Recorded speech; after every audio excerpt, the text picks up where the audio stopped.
Welcome back to the Youth Academy Road to Glory. We should be back to daily content, I believe, from today onwards. So thank you for your patience in waiting for the videos to return. I appreciate it very much. Hopefully, past me is going to wish that future me had a very good time on his holiday. But I don't know yet. Hopefully we do. Hopefully you guys have had a good week as well. And hopefully we can get some good results today as well. We just beat Tottenham in the most recent episode in the Carabao Cup. And they have 9 points so far this season from 9 games, Tottenham Hotspur. They are struggling down in 16th, just 3 points above the relegation zone. Burnley and Watford so far this season, both without a victory. It's not going well for them down the bottom. It's going well enough for us at the top, but we are behind Liverpool by 3 points at the moment. But we play them today. Tottenham in the league, Liverpool in the league, and Juventus in Europe will be the 3 played today as we sim Benfica and Southampton. And hopefully we can still keep advancing towards multiple trophies this season. Please do drop the video a like. It really helps the channel and the content, and I'd appreciate it very much indeed. And of course, if you're not subscribed to the channel, then make sure you do. Come and join me on Twitch as well. Come and see all of the behind the scenes and watch me record it live. It'd be great to have you over there. We're trying to reach 90,000 followers over on Twitch, and with your help, we might just be able to get there. Right, Tottenham away first.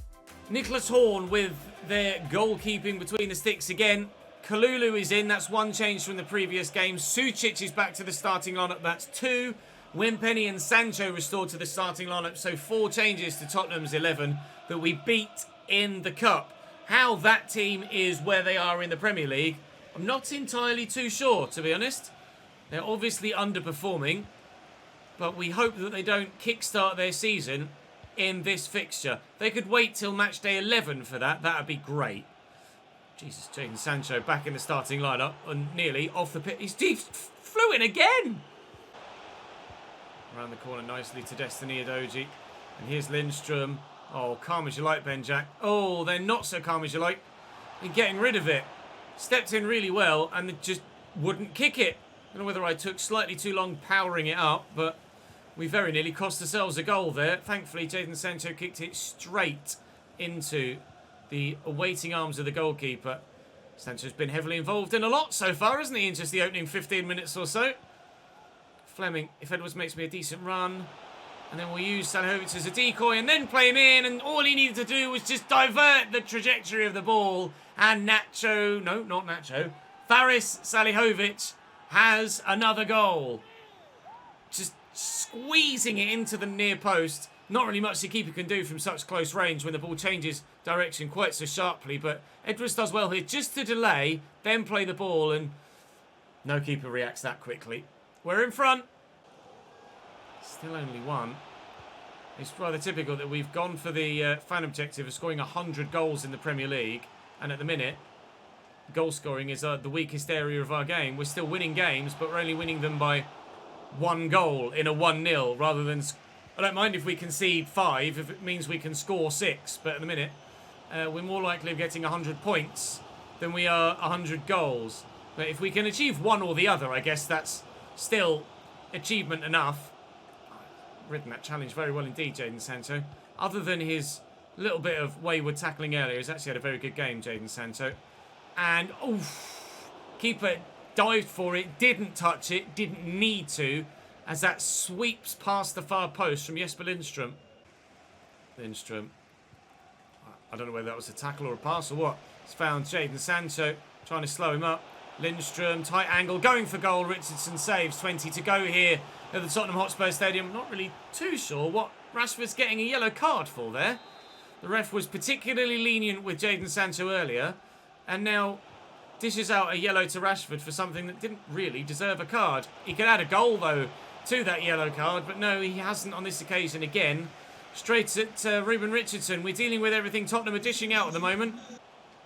And Baumann puts in a very good tackle, and that should be game. And indeed it is a really tight one against Tottenham. This much closer than the Carabao Cup fixture. But a victory to 0 for us nonetheless, albeit only by 1, not 2 this time.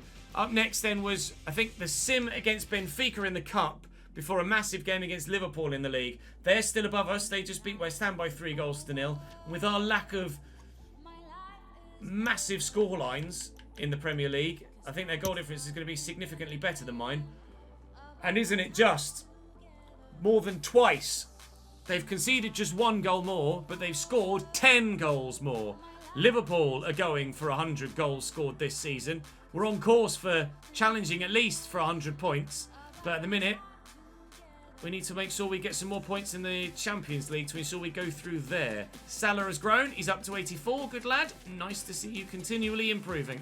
Benfica then in the Champions League. We got a victory against them last time, and a victory here would make the remainder of the Champions League group very straightforward indeed. We don't necessarily need to play Juventus if we can get a win here, but with the way that the first game against them went, I'd very much like to try and get victory against Juventus in the game later in the day. They're in. They've scored. It's Andreas Sheldrup, 86 rated on the right-hand side for this one. He and Moreira swapping wings from the first game against Benfica in Lisbon.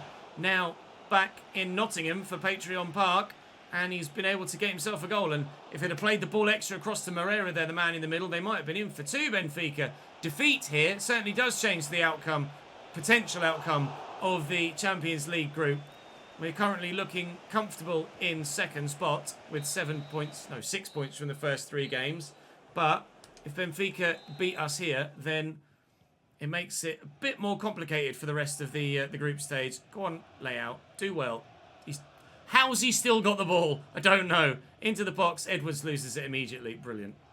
And that is going to be a 1-0 defeat to Benfica in the Champions League. As Juventus draw with Kiev, that's going to make the group very close indeed, I think. If we can beat Juventus in the next game against them after we've played Liverpool here, then we'll still be in a very good position. But with Benfica beating us now, we are very much level pegging with them. But I think on head-to-head, we are in a better position because we beat them by more than they beat me, which is why we are second and they are third, as well as the goal difference, obviously. So avoid defeat against Juventus, and I say avoid defeat against Juventus, that's presuming that Juve beat Benfica when we play Kiev. You imagine that they will, but we should probably try and beat Juventus rather than just settling for a point, just in case. Yeah, that's weird. Someone in chat, Tristan's just pointed out, they said Juve 0, Kiev 0, but then Juve in the group had 4 wins from 4. And it definitely said full time on the left-hand side of that result. It definitely said FT, didn't it, next to Juventus and Kiev. So they've drawn 0-0, but the game has given Juventus a win. Oh, I'm starting to question that a little bit now. I'll have to go back and look at it in the footage, but I'm sure it said full time. It must have done. All the Champions League games are played at the same time. Sure it said full time, Juve 0, Kiev 0. What scoreline did it actually give them? Have a quick look at the Champions League group. It says 3-0 Juve. Bullshit, it said 0-0, I'm sure. That Liverpool team is genuinely insane. I'll probably show you the lineup here rather than with the Premier League graphics, just so you can see the ratings. That is a nutty 11. Genuinely spectacular 11. And with players like Cancellieri, the Regen Cruz, Marcus Edwards, Kirkju, etc. Jurien Timbers not even made it onto the bench, but he will throw him on there as well. That's an outrageous squad for Liverpool, and you can well understand why they're top of the table. Hopefully, we'll be able to prove why we're chasing them in second with a good performance here, but it's just going to be tough, as you can quite well imagine. Rodrigo's getting away from me here.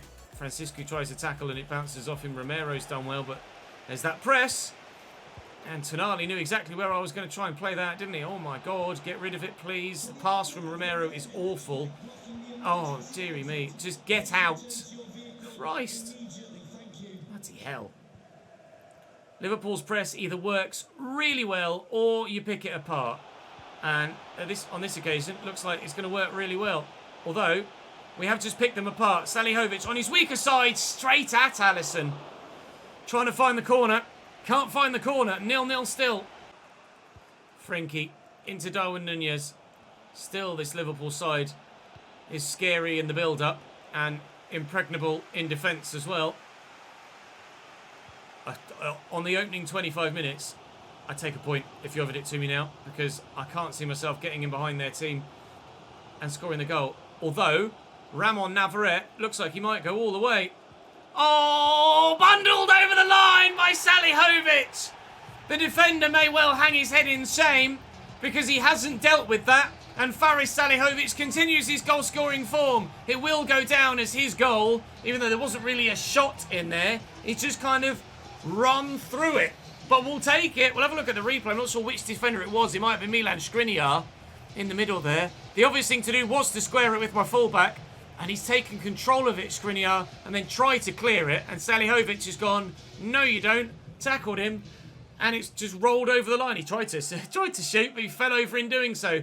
Faris Salihovic on the score sheet again. 10 goals in 11 now for Faris in the Premier League. Still hunting down Erling Haaland's goal-scoring record. We lead by a goal to nil still here at Patreon Park, but Liverpool are going to try their absolute best to try and get themselves back level again as Watford hopefully take the lead against Chelsea. No, it's the Blues taking the lead against the Hornets. And over the bar from Frankie de Jong with a header, but a certainly deserved, unsurprising yellow card from Milo Baumann. I'm just going to be a little bit slower in my build-up in this second half. Liverpool always tends to rush you into playing their way, their high-tempo gegenpress style. Just forces you to... Look at that offside trap press. Bloody hell. It just forces you to play at a higher tempo than you necessarily want to. Edwards just needs to hold on to this. He's got support. We'll find Salihovic, and there's the second. And that's what happens when you slow down and play the way you want to. You get the results. AFC Chesnoid 2, Liverpool 0, and the Phoenixes have the double advantage we've been looking for. Salihovic does it again. Fleming, lovely little jink one way then the next. I'll tuck that back actually to Lenny Stevens. He's going to find Fleming here. And Edwards is there, out of his feet, let fly. Accurate finish, almost replicating the finish from Fleming in a game in the last episode. Brilliant low-driven across goal into the bottom corner. And in this second half, we've really turned things up a notch. 3-0 now against Liverpool. We're going joint top of the table on points. And this will give us a big swing in goal difference as well. It'll still be in their favour, but it'll drastically close the gap. To lay out. Sharp turn. Salihovic, Edwards is there. Oh, I tell you what, this has really changed in this second half. Liverpool just haven't been able to cope with the extra gear that we found. With 20 minutes left to play in this one, we look very, very comfortable indeed at the minute. And if any side is going to score another goal, then it does look like it's going to be us adding yet another to our current tally. In there to Lenny Stevens. He's going to let fly. Decent shot power. Good stop by Alisson. Baumann now going off just to protect him with that yellow card. We don't want to risk a red. And Salah coming on in a central position. Now that header from Francisco is terrible and it will stay at 3. I feel a little bit penned in here. Just try and find some space to just give it a whack. See if we can't get rid of it. Salah has done brilliantly. And here's Salah. And making the run down the line is Romero, the fullback. And Liverpool have gone wayward. I think that's Rodrigo in the middle there trying to defend now. Sorry, lads. That's going to be 4. Fleming won't have a more easy goal to score in the entirety of his career as a Patreon Park member. That is us. 4-0 to the good against Liverpool, and the goal difference swings further. Bellingham to Gakpo. Bellingham's been quiet in this game. Strike from Cody Gakpo. And, dealt with by Harley Cooper brilliantly. We will win by 4. Or maybe more. I mean, a 5-goal swing would be disgusting for the goal difference, because that would actually probably level it out and might even see us go top on goal difference. Just getting the win against Liverpool was good enough for me, but to do it by 4-0 just brings the title race back alive, doesn't it? We've obviously won the Premier League already, so it's not the priority for us this season, but if you can defend your title, then absolutely you want to, and we were going to need a big swing in goal difference to do so. And no better way to do it than beat the team that have that goal difference advantage on you, and by a margin. 4-0 against Liverpool here. Battering our title rivals, just as we did to Arsenal last season. Really, really pleased with that. How could you not be? Spurs beat Leicester, Chelsea beat Watford. We've got Southampton next in a sim. Then it's an even bigger game against Juventus in the Champions League. We very much need to win that one too. Southampton away. Edouard Mendy still in goal for them. They've got new signing Parisi playing in defence. Still got a very highly rated Joe Gomez at centre-back as well. Obviously, Luis Diaz up top in the front three has been very good. And Aidan Calhoun now is 96 rated at striker.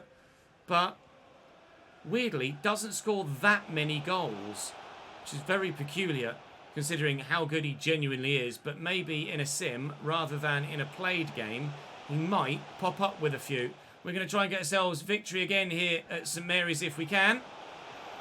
And stay top or joint top of the Premier League. And hope that Liverpool maybe drop points after they got rattled by us. We've got to make sure we get the win first though. All you can do is win your games and then hope that others drop their points. And Lenny Stevens very nearly gave us the advantage. Nice ball down the line. We're in. Fleming. Cut back. Edwards. There we go! Leao da Silva with, well, practically the last kick of the half. We have ourselves a 1-0 lead. Thank God for that. Southampton have been pressing, as you can see. A lot of possession for them. But a goal for us. And that's us in front. Ah, goal for Saints. Never mind. Sangare, 1-1. Around the corner. Romero, square it. Oh, played it behind Baumann. Could have been a tap-in with a goal at the end of the first. We could have had a goal at the end of the second to ensure the win. As it happens, it's either going to be a Saints win or it's going to be a draw. And a draw is what it will be. 1-1 at St Mary's. Liverpool beat Spurs by 2-1. Not that I can really trust full-time scores now, judging by that last round in the Champions League. I still need to check that in the editing, but I'm sure it said full-time 0-0 for Juventus and Benfica.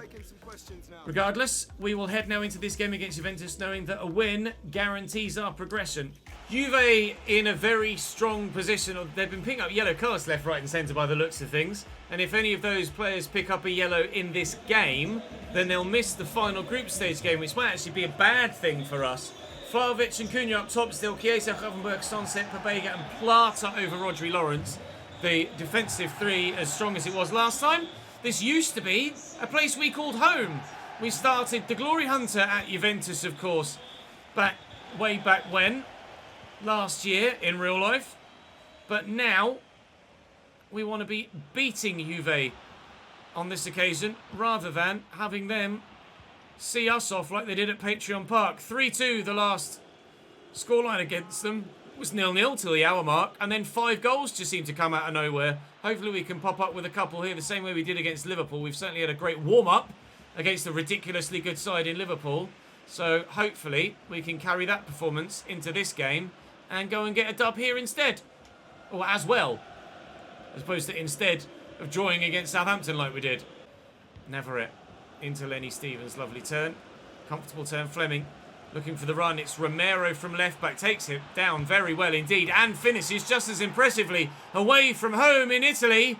It's Forza Phoenixes. We lead by 1-0. It's building nicely this. Leao da Silva. Can he score a worldie? Oh, no. No, he can't. He's got a cracking free kick for us. A worldie against us before we bought him. And now, well, that finesser got no finesse on it whatsoever. Gravenberch skips the challenge. Advantage played. I was just trying to loiter so that he didn't get the full advantage. Oh, they have got the full advantage. What more advantage can you get than scoring a goal? Mateus Cunha levels it up. Brilliant run, just drifting between defenders to get in behind, and a great pass by Gravenberch. I initially expected Baumann to put a tackle in, so I backed off with Benjack, and he didn't. And Cunha just arrives at the right place at the right time, and well, it's a pretty straightforward finish from there, wasn't it? Forward to Edwards. Leao wants it over the top, so we'll get it to him. Touch is great. And the delivery, oh, it was really good. And Fleming's on his own, he's hit the post, can you believe it? Got free from the defender, and a brilliant header that so very nearly gave us an advantage again. Bremen with a strong challenge to fell Salihovic, and it's going to be 1-1 at half-time, but we were that far from being in front again. Romero into Stevens. Salihovic, I see the run of Fleming, and we'll get that to Edwards. And with great footwork, he'll work the space. To then do that, we lead again away from home in Turin. And thankfully, Tom Edwards, captain, fantastic. Comes up with a goal when we need it. Really important one, that. That could be what sends us through to the knockout rounds. Oh, it's a lovely ball. Sunset, dangerous. And punished as well. Ian Sunset's a hell of a player to have in career mode because he can play centre mid, he can play cam, he can play centre forward, he can play striker. He's really, really strong through all central areas and proving so right there and then. I've never actually used him, but I know he's very popular with you guys. Maybe in the Sheffield United save we should use him. Who knows? We'll wait and see what happens. But for now, he's scoring against me once more. And they're level once more. They brought on Rodri Lawrence as well, our former player. Oh, it was Arno Danjuma, the Dutch forward attacking player. Quavenberg with the effort, cannons off. Dusan Vlahovic onside though, and Chiesa with the effort, but it's a long way wide. Juve have defended very well, which is a strange thing to say.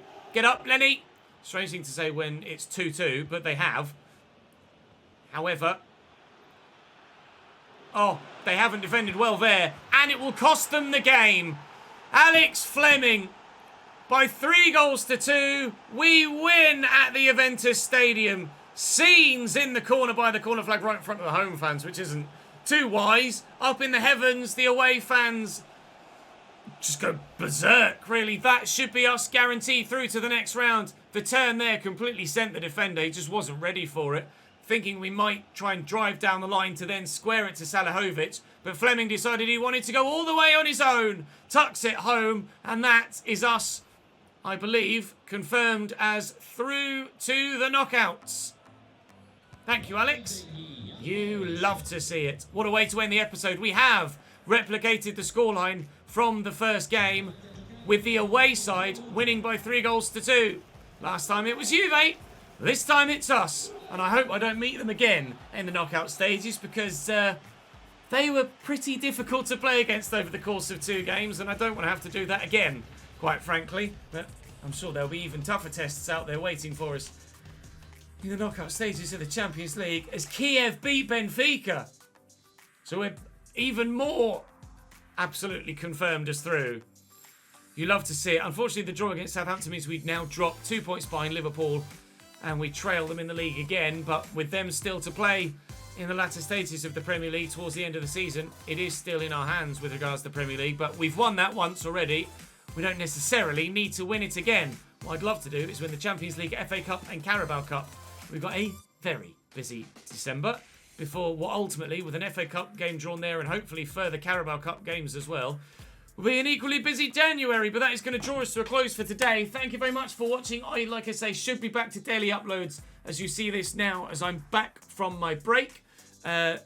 Hopefully, future me has a very good time. Hopefully you guys have had a good week. Past me is wishing you well, but it will be future me that you see. Weirdly, even though future me, as you see it, is actually past me now. Timelines, they're good, aren't they? Should be in the MCU. Thank you very much for watching, guys. I'll see you next time.